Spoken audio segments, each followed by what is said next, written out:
Hi, welcome back to another episode of Cold Stream Rod Shop. I'm Derek Fraser.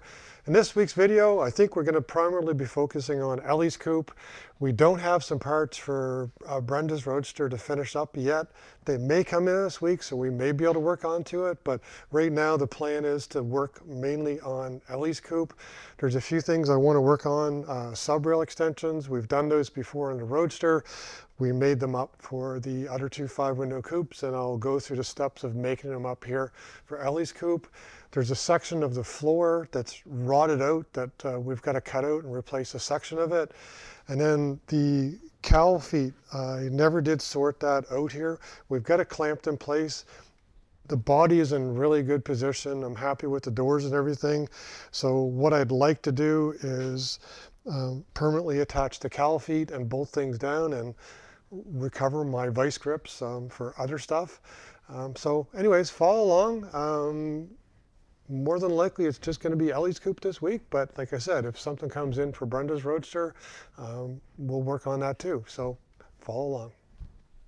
So first thing up on Brian's coupe, I wanted to make sure that when I tightened down the deck lid here from the previous episode, I didn't distort anything.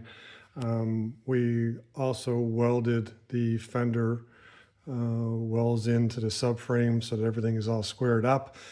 So what I did, I took the deck lid and just fit it in here to basically make sure that it's square, which is the most important thing. The gaps obviously are something we can work on, but at least if the deck lid is sitting in square and there's an relatively even gap all the way around, then we're good to go. So what I'm going to do, I'll take the deck lid back out, and then kind of as I said at the end of the last episode, there's a couple reinforcing strips here along with the 1/4 bolts that I'll continue, and I'll put all of those in. And then what I'll do, we'll go to the next step, the next thing we're going to make. Next up, now that I have those bolts and the plates put in place for the lower deck lid, everything's tightened in. Did a double recheck for the deck lid. Everything is as good as it was before. The next thing I want to work on is they're called subrail extensions. Subrail extensions are basically an extension of the subrail that comes in and it kicks up and it fills this section of the back of the body. I've made these before, made them for the Roadster, made them for the 5-window. I have a set of Roadster ones here that I had extra from when I built them before. I don't have 5 windows made. Now there is a difference. They look the same, but they're not the same.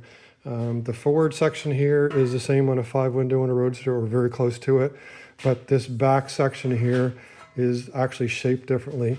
From the original pattern, this is a piece of paper from the original pattern right there. So the outside here kind of represented where the Roadster one was, and then this wooden piece here represents where the 5-window shape is. So what I'm going to do, I'm going to make them up in 2 pieces. Fortunately, I had already saved 1 blank here. I'll make a couple more. We'll use these wooden bucks here. We're going to sandwich that sheet metal in between these 2 metal pieces, and we're going to beat this shape all the way around the part until we got the shape that we need. And then we're going to do the same thing with the forward section. The forward section right here, we've got some blanks made up already. Same principle. This is set up to do left and right. I will make some extra ones of these so that I have some more in the future in case I do them. Worst case, I've actually got a paper pattern for that as well. But I'm going to make up those metal blanks, and then I'm going to shape them on the wooden bucks, and I will set up the time lapse for that, okay?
There's the first step of making the front half of the rear subrail extensions. As you can see, the folded up piece now follows the contour of the wheel well. Still have to make the rounded up piece to go up inside here. As you saw, I used a wooden buck. Now the one thing about the wooden bucks, if you're going to make 2, 3, 4, maybe 5 sets, they work. But eventually they don't last that long. You're going to beat them and start cracking them. And so if you're going to want to make more kind of in that kind of method or whatever, it'd be better off to make it out of steel, and then you can drill holes through the panels, hold them in place, and a little more robust, takes a little bit more abuse. But for just, backyard, kind of make it once, twice, 3 times, whatever, wood's the way to go. You can form a nice piece. Just like I said, over time it kind of deteriorates and stuff. So anyways, we're going to work on the back section, which are these blanks next, and we'll make the back half.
Now there's the first rear half section. I don't know if you can see it, but it's kind of just sitting in there right now. I've got it formed to fit around the back corner. Let's get the arch onto it. Now it still has to be trimmed a little bit, and the 2 pieces both pieces have to be trimmed and welded together. But one of the things, I worked it in the buck, but I also had to take it over the shrinker, because the edge I was folding over, there's a lot of shrinking on that edge. So you saw me beating on it, slowly working it side to side to side, hitting the buckle down, like the little pucker down, I guess as Japans call it. Knock the pucker down as you go around the edge, and just working back and forth and back and forth. And as you're knocking that pucker down in the metal, you're actually shrinking it, but there's a lot of shrink to be done. So after I took the panel out, I actually took the panel to the actual foot shrinker over there, and I shrunk a little bit of metal, and then I put it on an anvil over here to work the edge. I'll show you. I'll just flip that out. So this edge here, you can see how there's all kinds of puckers into it, and there's some shrinking marks and everything else. Just use what you have to use. And then over here on this little anvil, it's kind of hard to see. So basically worked it with the hammer, and kept on trying to get it around the edge, so that we got that edge rolled up kind of almost a little bit past perpendicular, because the shape of the corner isn't quite perpendicular in the corner. So basically keep working that until it fit in there, trim the back edge, and then this one is almost ready, like I said, to weld to the first piece. Now I'm going to go make a second piece for the opposite side. I'm going to try and demonstrate how you hit the little tucks and actually work them back in as you're shrinking the metal around the corner. Hopefully this is going to work. So just keep hitting the high spots, and then they push against each other, and then the metal in between shrinks. So high spot, high spot, high spot, high spot. You go around the corner, you get another high spot there, lock the high spot down. And as you keep working those high spots down, it pushes the metal in. So some of you panel beaters out there, I know you get all this stuff. It's just for anybody who doesn't know. So just keep working.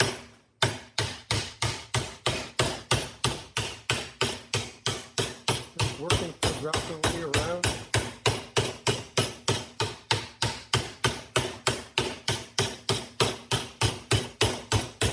As you work those high spots down, it pushes the metal or shrinks it in between. At some point, because I'm working this against a wooden buck, I won't be able to do so much because it's going to put a dent in the metal. But that's what I'm going to go work over on the anvil over there. Anyway, that's what I meant when I was knocking the tucks down to shrink the metal as I bent it over. So here's one of the rear halves that are all fitted and shaped, I guess. Now, the one thing that I found was that my bucks get the piece that pretty close. It begins to shape, it kind of gets to where I want to be, but you ultimately, so far on all 3 5 windows I worked on, they weren't all exactly the same. So I had to kind of fit and finish them. Now, the one thing when I put all the Brookfield Roadster bodies together with these rear subframe extensions, you basically had to fit them to the body. You welded them in, and then you basically this edge here, where my thumb is, you'd have to work it up against the inside of the fender well. One complication with this car is that it has new inner fender wells into it. They weren't put in all that well. They're not bad enough that I have to take them out, but we're probably going to have to actually put a couple patches here and there and everywhere. It's not worth ripping out and redoing, because essentially if I rip them out, you probably have to put new ones in, and structurally they're fine. I just got to tidy them up a little bit. So right now this piece, I'll try and show you, fits in like that. So what I'll be doing is I'm not going to take them out. I'm actually going to weld them in place. They got a nice fit right now. So I will weld those two pieces together there where my fingers are along that seam. And then once that's welded, it has to get welded up here as well to the subframe itself. And then these pieces, I'll tap these up against the fender well, and you either did, well, with the Brookfields, what we do is we just put spot welds up against the fender wells. Conceivably, you could put holes in this and then do like a imitation spot weld. The other side is not fitting as well, but the problem is that the fender well was pushed in too far. So what I'm going to do, I'm going to weld this up, more than likely split the fender well here, pull it in, and then put a filler piece in there, because the depth of the fender well at this point is really shallow, believe it or not, versus this one. It's out by about 1/4 of an inch. So we'll tidy that up. I'll get these two subframe extensions all welded in place, and then we'll go on to the next part. So there's the subrail extensions welded in. Kind of like I said, what I did, I drilled a couple holes here and there, and then basically did like a spot weld onto the subrail. In the back here, I welded this, but I stuffed a piece of copper up underneath it, a flat piece of copper, so that any kind of weld would actually not penetrate into the frame, because I didn't want to take I was more comfortable putting the pieces in place and welding them in place than welding them together and trying to shove it in as one piece. Made a little more sense. And then, just as I said previously, I did have to split this wheel well open in order to get it the right shape, because the wheel well was actually pushed too far this way. We've got to pull it in here. I'll fill that in later. I'll probably cut this weld out up a little ways and weld a patch in. And then along the back here, I just have to tap this in place. So normally when I was putting these on the Brookfield Roadsters and building those bodies, you place this in place, bring the fender up to this edge as much as you can, and then you're going to have to tap this up so that it touches the fender. And then what they did is they did exactly what I've done here. They've just basically welded along the seam. When the Roadsters are finished, or the coupes or whatever, what will happen in the future is you'll seam seal all of these edges down along, because I mean on the Fords there was a gap there, so by seam sealing it up you basically create noise, keep noise from coming in, and then also any kind of water from splashing up, or you know, it just seals it up. That's what we do nowadays. So anyways, we got both of those in, the left and the right hand side.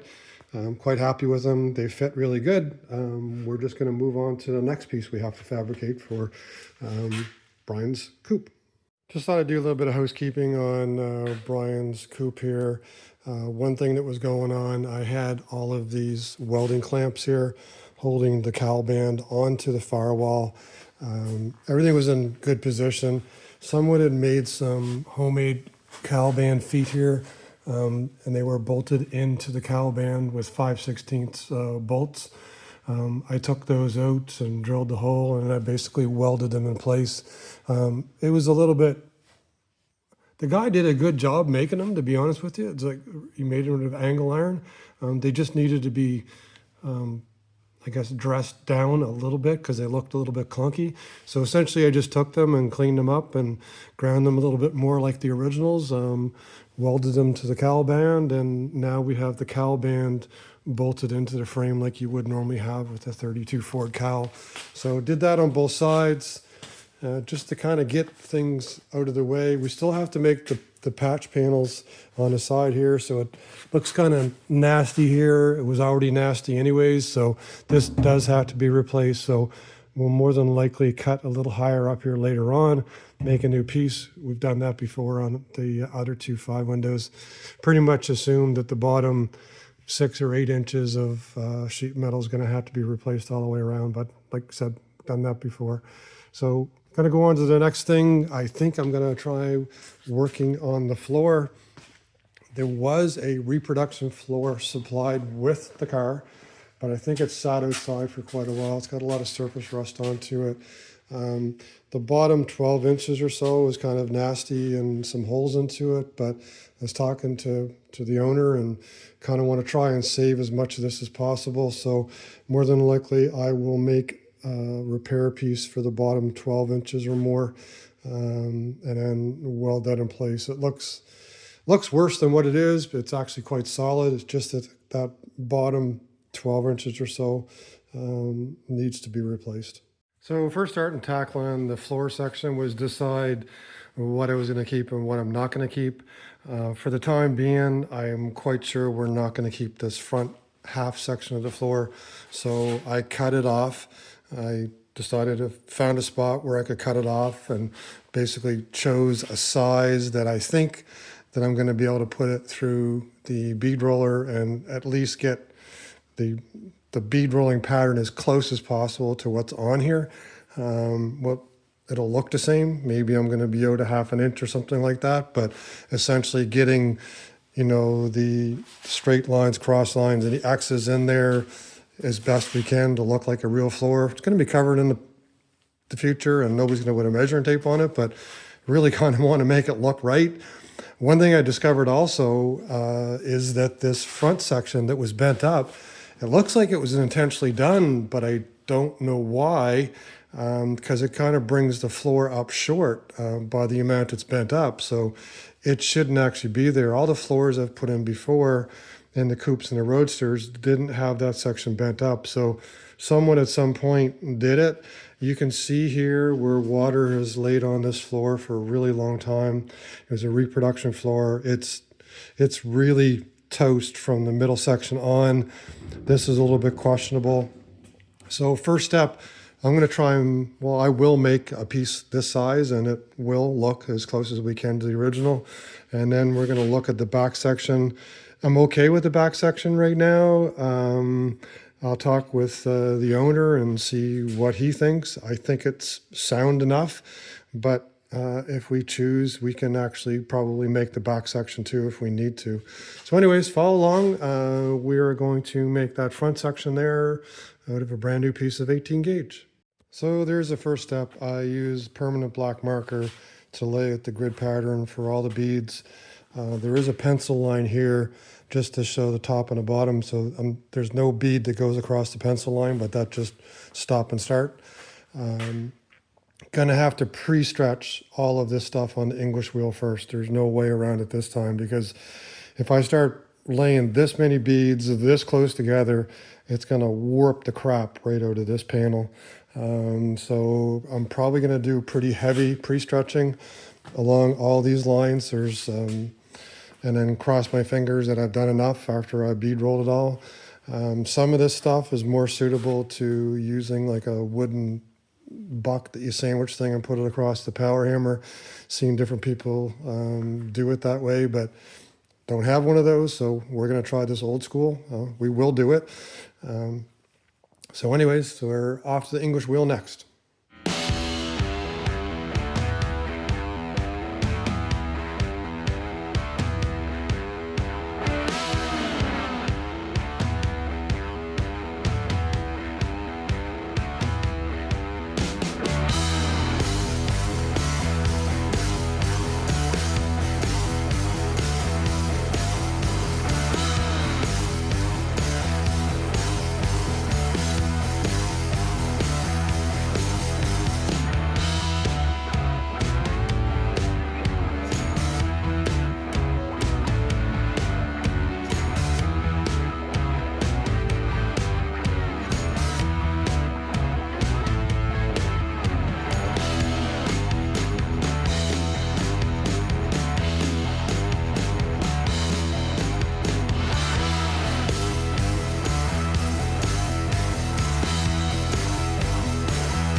So hopefully you can see from the video here, the sun's shining through the window there, so it's kind of bright.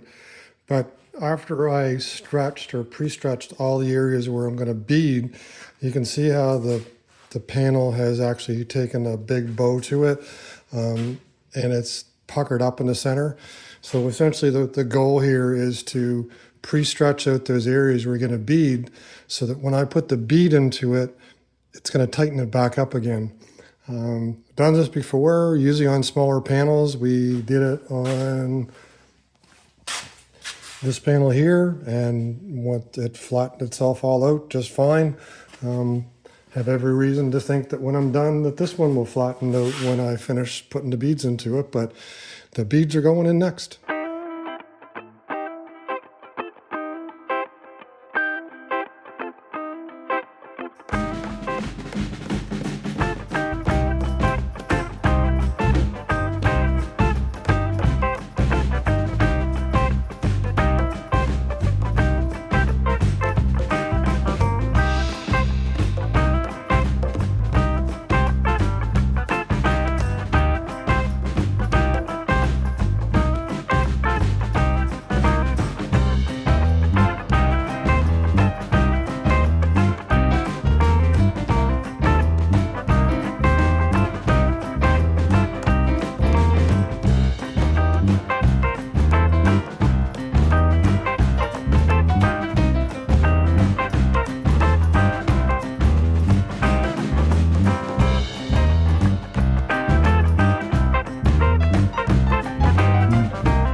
So hopefully, as you can see from the time lapse, as I beaded all these features into the panel then straightened itself back out. Now the panel's not going to be perfectly flat. I don't want to mislead you, but nowhere near the panels when you buy a reproduction panel. Part of this panel, when it goes in, it's going to take the shape of the subrails, so it's going to have a bit of an arc to it. So that'll take and flatten a lot of this out. And then also it'll be welded on each corner. So the rigidity is going to come from all the X's and the lines into it. Now, I don't have time to put it in this week, unfortunately. I'll finish it off next week, but there's still a couple things I have left to do. So I'll show you in a second, but there's a little indentation. We've got to raise these corners up on this corner and the bottom corner there, because this is going to lay flat in the car. Hopefully you'll get the camera lady on one side. If she goes on that side and I go on this side, I can point out the features that I have to replicate. So the panel that we just made is going to basically go here. Now, we made this panel before, and if you see here, like there's little indentations I make into the panel. The back panel only has 2 of them, and they go right here because the subframe has got a raised section here. So I've got to bring that metal up before I put it down. So I'll do that on that panel next week. And then I still think we're going to be able to use the back half of this, but I'm going to check with the owner, see what he thinks. The plan was only to replace what we needed to.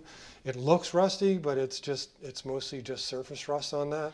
The front section was the one with all the damage. So anyways, that's it for this week on Cold. Oh, don't know if I mentioned it or not previously. I may have, and if I'm repeating myself, I did manage to get the cowl bolted down. There were some homemade cowl feet that a couple owners ago, I'm not really sure what, whoever it was, they made up some pretty nice cowl feet here that the bolt goes through. They were just a little bit too clunky and robust.